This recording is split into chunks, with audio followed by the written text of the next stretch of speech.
E aí pessoal, tudo bem com vocês? Aqui quem fala é o Felipe, conhecido como L1, como vocês preferirem.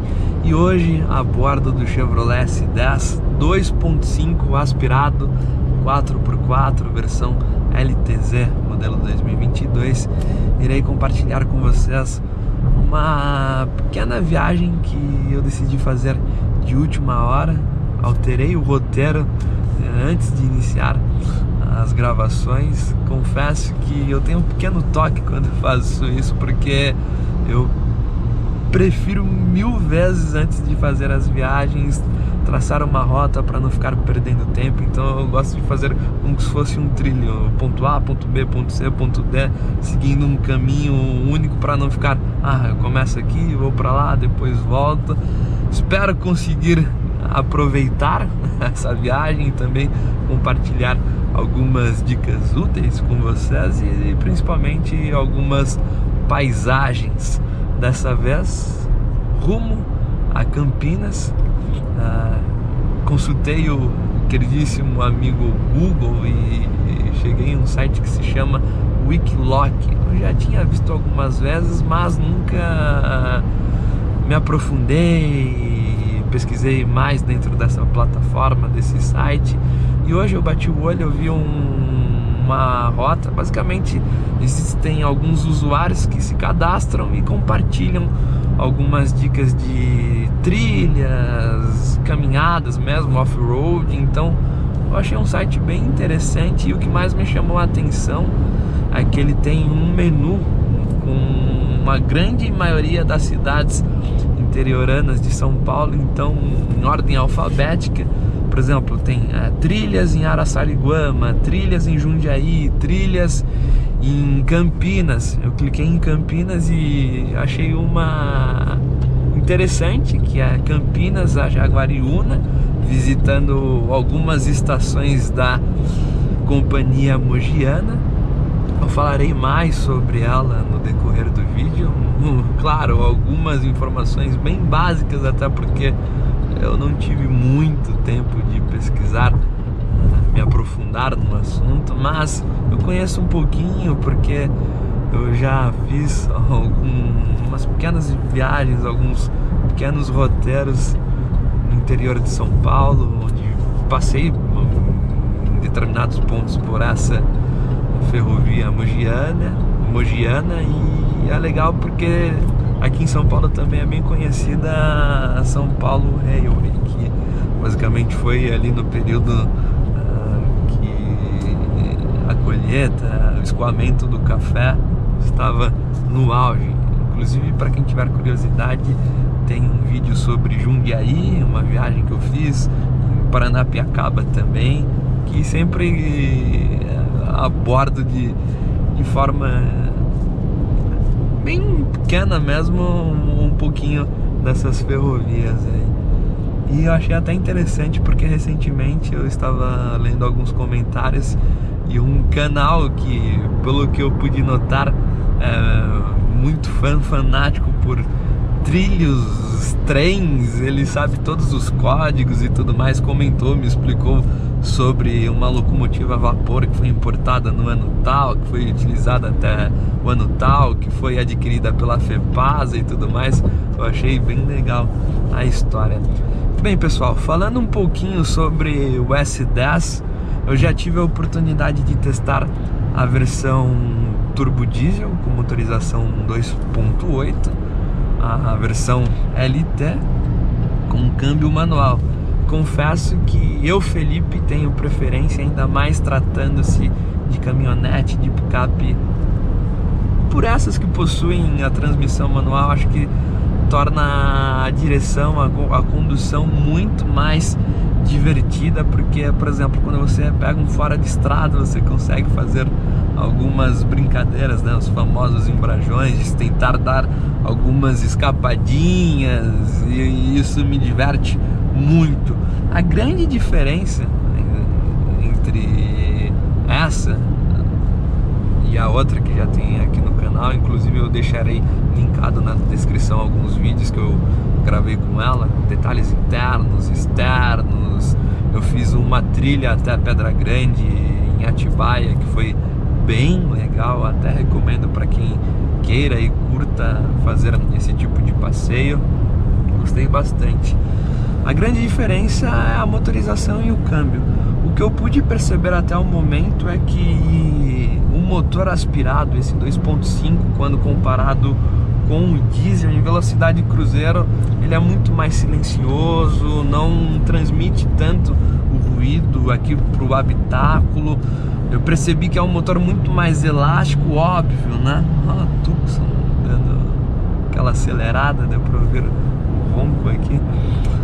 É um motor muito mais elástico, óbvio, né? O motor diesel não é tão girador, mas uma coisa que eu pude perceber também é que aparentemente a versão aspirada, quando comparado com a diesel, ela consegue caminhar muito bem em altas velocidades.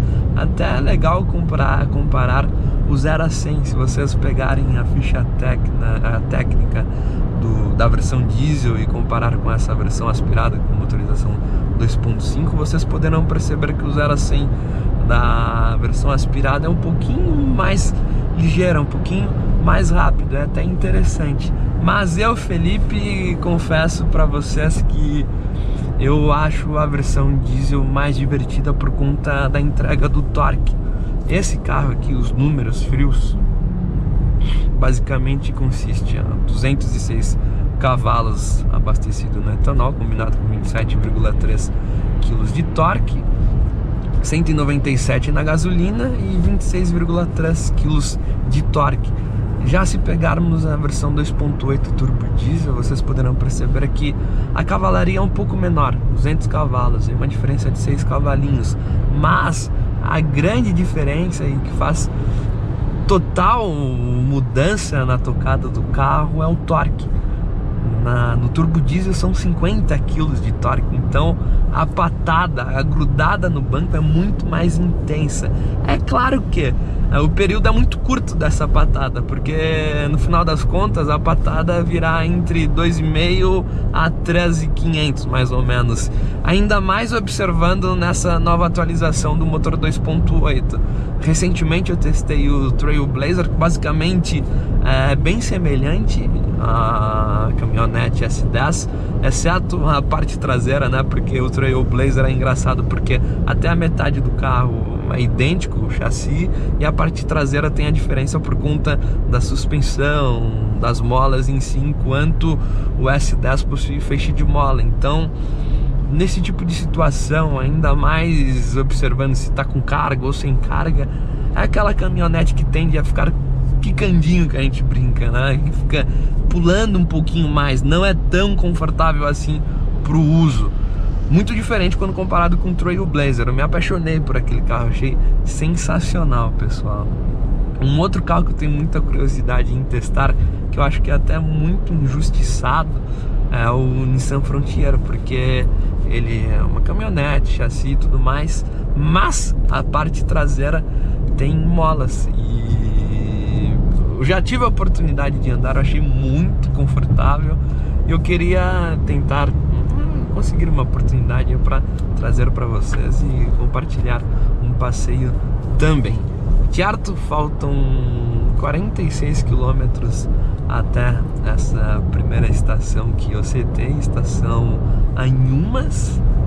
Eu baixei até o aplicativo do Wikiloc, mas eu baixei pensando, até fiz aquele planinho trimestral, eu baixei pensando que eu conseguiria navegar por ele, que ele tivesse GPS, mas não, pelo que eu percebi, ele envia a rota, a comunicação para um GPS externo, um aplicativo externo, mas como foi tudo em cima da hora, eu acabei não conseguindo. Então eu tô indo aqui na sorte, eu baixei um perímetro, um raio ali da região de Campinas no Google Maps, então pretendo e espero fortemente conseguir fazer um roteirinho legal e principalmente conseguir passar pelas estradinhas de terras, porque é onde esses carros precisam ser usados. Estou levando o drone, então se der tudo certo eu levantarei alguns voos ali para compartilhar um pouquinho da paisagem. E comentem aí quais destinos vocês querem ver aqui no canal, quais cidades do interior de São Paulo. Como eu comentei em alguns vídeos, a princípio esses vídeos eu pretendo iniciar aqui pela região interiorana de São Paulo para compartilhar com vocês, porque muitas das vezes são passeios que eu consigo fazer um rápido bate-volta, consigo gravar bastante material para postar no canal, consigo curtir bastante. Agora, por exemplo, o pessoal comentou bastante Santa Catarina, Curitiba, Paraná, Porto Alegre. Eu pretendo sim fazer, mas são regiões que demandam um pouquinho mais de tempo. Eu já preciso ir com alguns dias livres para conseguir dormir e aproveitar mais, porque fazer um bate-volta é inviável. A última vez que eu fiz um bate-volta em Curitiba é assim, ó, sai de madrugada aqui e chega 10 horas da noite, isso sem aproveitar nada, basicamente ficando 1, 2 horinhas. Tem até gravado no canal. A última vez que eu fiz isso foi quando nós buscamos o Subaru Forester em Curitiba. Então foi basicamente, foi lá comprar o carro, banco, cartório e voltamos. Um tempinho de almoço, então 2, 3 horas no máximo nós ficamos por lá. Não sei se vocês conseguirão observar, é muito silencioso, pessoal, muito mesmo.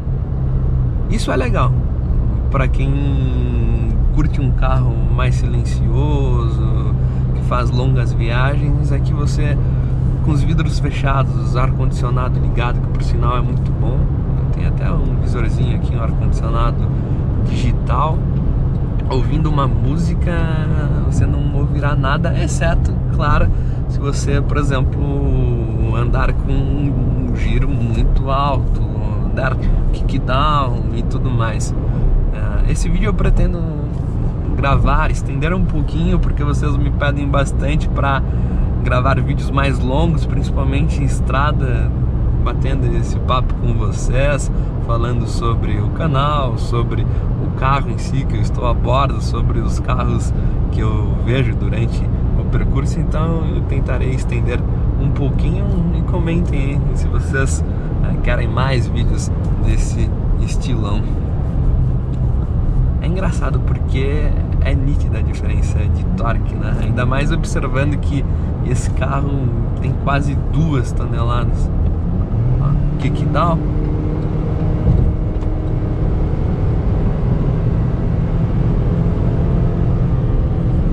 Ele caminha bem. Eu acho que só quando você precisa do kickdown, que ele faz essa redução, você não sente aquela força, aquela brutalidade do motor diesel. Mas o que me pega nesse carro, que me faria tender pro lado do diesel, é o torque, é um ponto, e o consumo é o principal ponto, porque querendo ou não, essa versão aspirada 2.5 é muito beberrona. O motor é muito bom, o motor é Ecotec e tudo mais, mas quase 2.000 quilos é muita coisa, né? 2.000 quilos, 206 cavalos. Então, se colocarmos na ponta do lápis, um consumo rodoviário abastecido no etanol ficará na média de 6,5 a 7,5 dentro da cidade, na casa dos 5,5. Não foge muito disso. Uma outra diferença que vocês provavelmente sentirão é quando colocarem carga. O torque faz toda a diferença. Então, um motor torcudo daquele 51 kg de torque, turbo diesel, com carga, você sentirá sim o peso, mas é um motor que empurra. Agora, no motor aspirado, como ele tem que girar um pouco mais para chegar ao pico de torque, no pico de potência, você sente mais o peso, sente mais o carro cansado. E até é engraçado que a versão turbo diesel, transmissão manual e transmissão automática, tem uma pequena diferença de torque. A versão automática aguenta um pouquinho mais de torque, 51 kg, e a versão manual ela é um pouquinho mais capada por conta do conjunto da transmissão em si, manual e de embreagem, né? Porque querendo ou não é tão robusto assim como essas caixas que eles utilizam. Espero que vocês estejam conseguindo enxergar, porque é engraçado como alguns carros refletem muito o painel aqui em para-brisas, principalmente quando ele é um pouquinho mais estendido e tá um sol nesse naipe. Então muitas das vezes vocês não conseguem enxergar muita coisa do que está adiante. Até me esqueci, era para eu ter montado o setup ali com a câmera auxiliar para ir intercalando as imagens aí, mas fica para uma próxima. Deixa para o queridíssimo Corsinha. Comentem qual que vocês preferem: uma caminhonete com transmissão manual ou automática, e da categoria toda aí, Hilux, Frontier, L200, Amarok. Eu acho que é a que mais foge da curva, mas aí tem que observar o uso, a proposta que te atende, é a Amarok, principalmente a Amarok V6. Eu acho aquele carro fantástico para esse tipo de uso rodoviário. Eu acho sensacional. Pensar triciclo, eu não sei o nome ao certo, eu acho muito engraçado, principalmente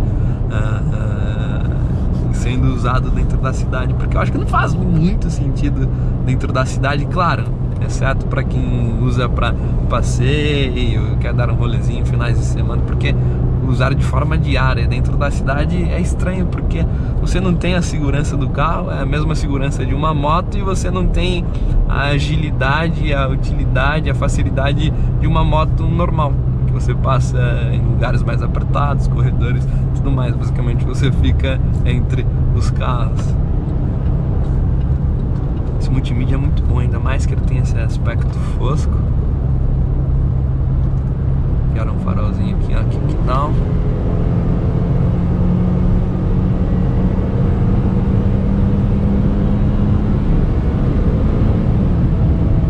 Cresce bem, desempenha muito bem. E olhem que tem 3 pessoas a bordo. Maxão, Starbucks, Lago Azul. Ah, o Lago Azul aqui também. Em Anguera. Geralmente o pessoal faz um encontrinho no Lago Azul da Rodovia dos Bandeirantes, né? Rodovia dos Bandeirantes, ali próximo ao Hopi Hari. Então, continuando, o Amarok V6 devora o asfalto, desempenha muito bem, chega a ser econômico também, então tem toda essa diferença. Isso que eu acho legal nele. Só que quando se trata do fora de estrada, trilhas e tudo mais, comparado com os concorrentes, não é um carro que é tão bruto, tão parrudão assim. Então é aquilo, né? Tem que colocar na ponta do lápis qual é o real uso, se você precisa de carga. Até isso daqui é engraçado, porque o público já começa a mudar entre a versão LT e a versão LTZ. Geralmente, coloquem 95% das vezes dos proprietários da versão LT é para labuta mesmo, para deixar em fazendas, carregar peso, usar sem dó. Aí quando você, no próprio S10, já parte para a versão LTZ, esse percentual cai bastante e começa a ficar naquele misto, né? O pessoal que tem a necessidade de uma caçamba com uma litragem dessa, mas também quer ao mesmo tempo um carro para fazer passeio, fazer algumas viagens. Agora que eu lembrei do motorização aspirado, eu tenho curiosidade em fazer o teste em Trailblazer V6. Deve ser bem legal também para esse tipo de uso, caminhando. Mas para esses carros brutos eu tenho a preferência ainda pelo diesel. Eu acho que é o melhor conjunto, é o conjunto mais equilibrado, que vai dar aquela patada, aquela força e aliar o consumo também, pessoal. Vamos lá, rodoviária Anhanguera, mais 10 quilômetros. Uma coisa que eu sinto falta aqui no S10, a regulagem de distância na coluna da direção. Por quê? Eu sou uma pessoa que curte dirigir bem próximo ao volante. Então, para vocês terem ideia, essa é a distância. Só que o meu joelho e essa parte aqui do console central não é tão espaçosa, por incrível que pareça, né? Um carro desse tamanho todo, mas é tanto acabamento, é tanto plástico assim ressaltado, que o meu joelho fica batendo bem aqui na quina. Não sei se vocês conseguirão perceber. Isso eu já senti desde a primeira vez que eu testei a versão LT, que eu fiz uma viagem mais longa. Até comentei que eu puxei para Pedra Bela, Serra Negra, Amparo com aquele S10, e eu fiquei com o joelho um pouco dolorido, porque eu acabo querendo ou não, usando como um apoio. É engraçado que a versão LTZ já tem regulagem elétrica do banco do motorista, do passageiro ainda de forma manual, mas poderiam, né, colocar essa regulagem aqui. Um painelzinho. Até comentei recentemente também nos vídeos que eu gravei do Trailblazer que eles poderiam dar um talento na interna. Já acho que está chegando o momento de fazerem algumas atualizações, porque tá batendo a idade, já tá um pouco datado, ainda mais quando observamos os concorrentes que ganharam facelift, que ganharam uma nova geração, por exemplo, um Hilux, um L200 da vida, e o S10 Trailblazer já tá há muito tempo. Assim, é legal, é bonito, mas, por exemplo, esse volante aqui parece o do Commodore, né? Acho que esse volante merecia um pouquinho mais de talento, merecia uma atualização. Esse cluster também, aí vem o outro lado, né? É um carro mais rústico, é um carro mais raizão, mas eu acho que muitas das vezes uma pessoa que necessita, ainda mais nessas versões mais top de linhas, um mimo assim, um talentinho é muito bem-vindo, né? Deixa eu ver quanto que tá fazendo. Tá fazendo 9.3 agora, mas também, como vocês podem ver, tá andando bem na maciota mesmo. Ó, kickdown.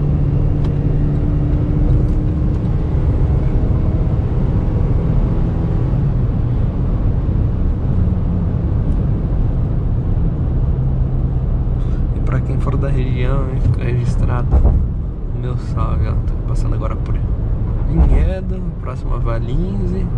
Em breve entraremos em Campinas.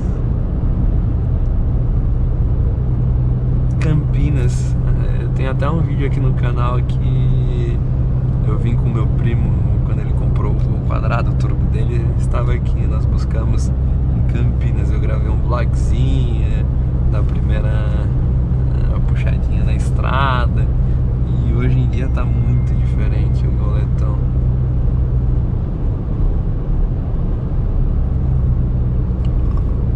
Olha, 200 outdoor.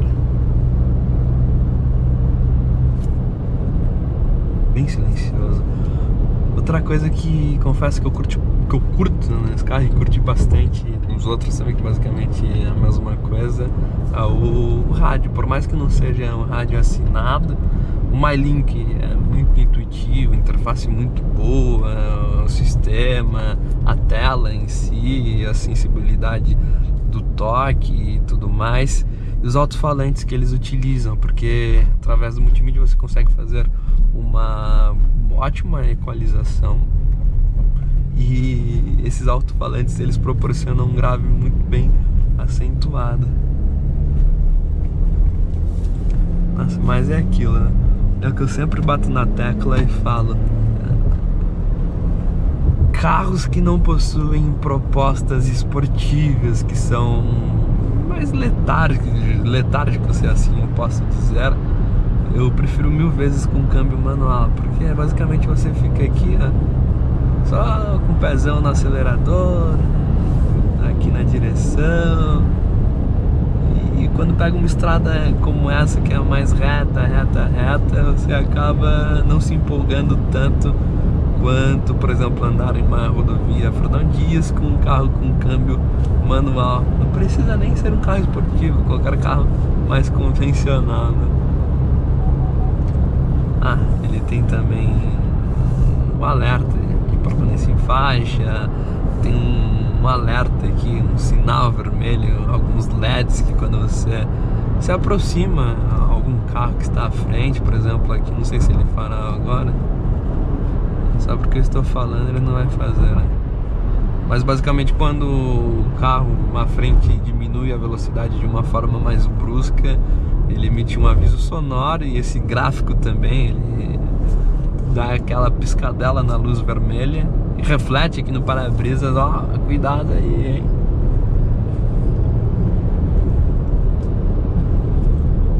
Saída 86, 19 quilômetros. Jaguariúna, Casa Branca, retorno. Vamos ver aqui a plaquinha. Viracopos. Viracopos é um dos maiores aeroportos de carga. Nosso queridíssimo Brasa. Imaginem só a logística. Inclusive até tem um episódio que eu assisti recentemente do programa Aero, super recomendo, principalmente para quem curte Fórmula 1, aviação, tudo que envolve essas coisas, né? Que ele compartilhou a logística da Fórmula 1. Então é muito engraçado a quantidade de aviões de carga, como os carros vêm, as equipes, né? Os containers, aquelas caixas gigantescas. Nossa, eu achei sensacional. Porque a gente acha que muitas das vezes já vê tudo montadinho, mas não sabe como que é, né, por trás. É engraçado que é tudo muito, parece um Lego, né? Vem tudo separadinho, estoque, porque imaginem só a estrutura dos boxes, o carro em si de Fórmula 1. Nossa, envolve muita coisa, né? Pneus, a equipe, material, é bizarro. Bem, pessoal, vou finalizar essa primeira parte. Para mais uma esticadinha. E quando eu chegar na estação eu compartilharei com vocês, porque eu acho que já ficou um vídeo legal, bem longo aí. E eu chegando lá inicio a segunda parte. E se der tudo certo, tiver um pouquinho de sorte, nós conseguiremos colocar o S10 no fora de estrada para curtir um pouquinho a terra, né? Não sei, uma coisa que eu estou bem duvidoso mesmo é se ele terá força suficiente por conta do torque reduzido quando comparado com o diesel, de dar aquelas famosas escapadinhas ao bólido Volvo XC60. Certo? Então é isso aí. Para quem não é inscrito no canal, considere se inscrever. Para quem não me segue no Instagram, siga lá, @Lipex, no lugar do I é o número 1. Até a segunda parte que eu postarei em breve aqui no canal. Valeu, um forte abraço a todos.